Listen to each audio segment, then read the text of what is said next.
Are you wise? That is the question that James is going to ask us today. Are you wise? Because there's this modern phrase, wise up, which is all about just facing reality and getting a grip and not being naive. But there's something cynical about the wisdom of the world.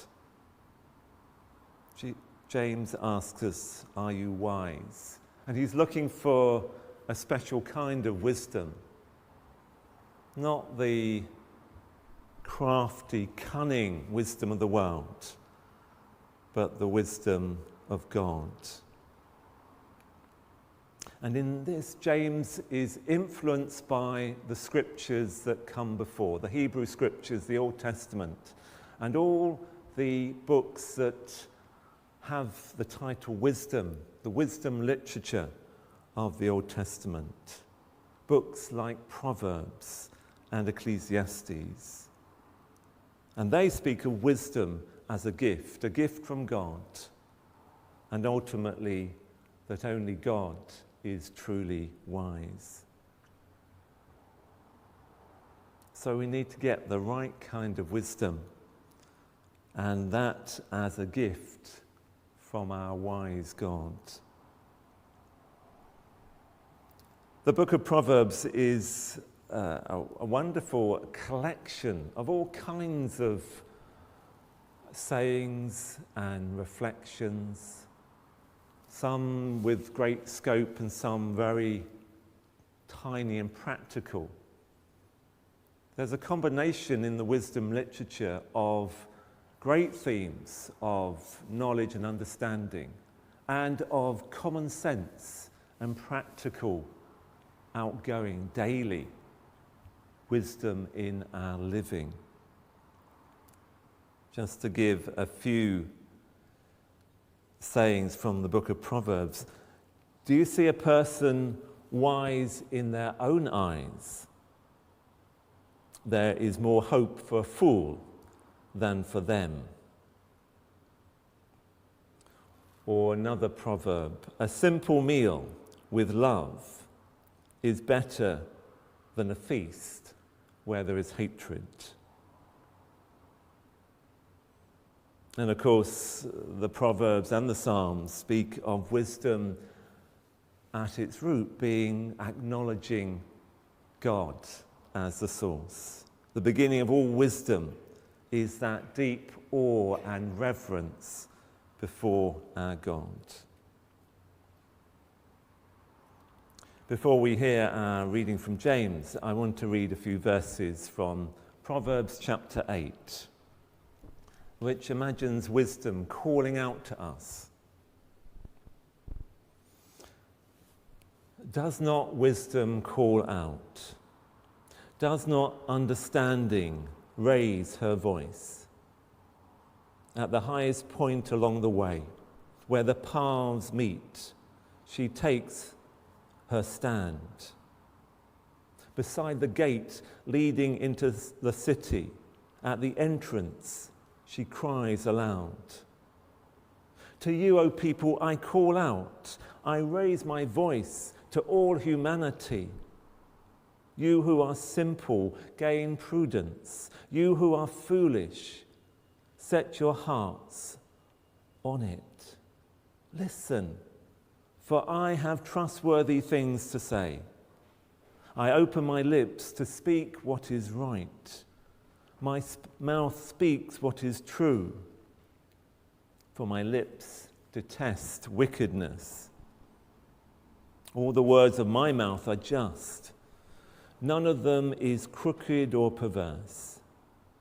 To the discerning, all of them are right.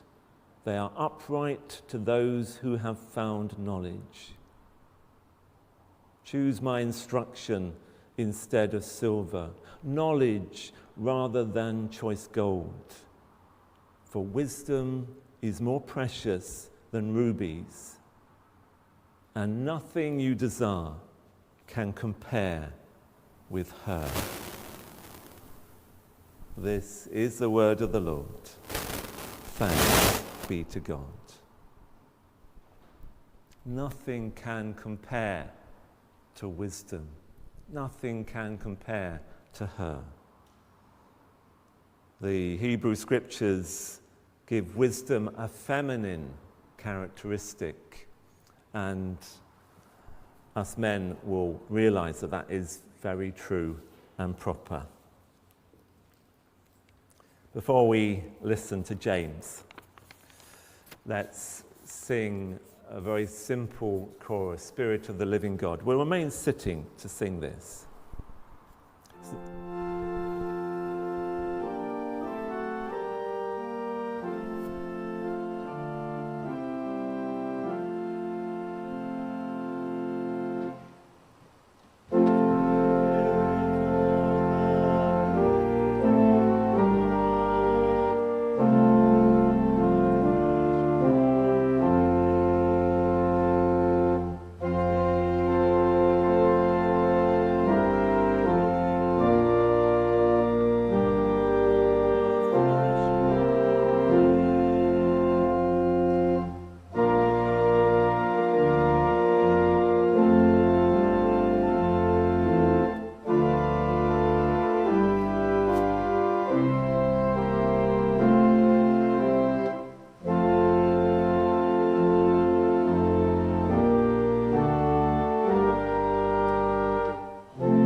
Now Abigail will read our passage from the letter of James.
Thanks be to God.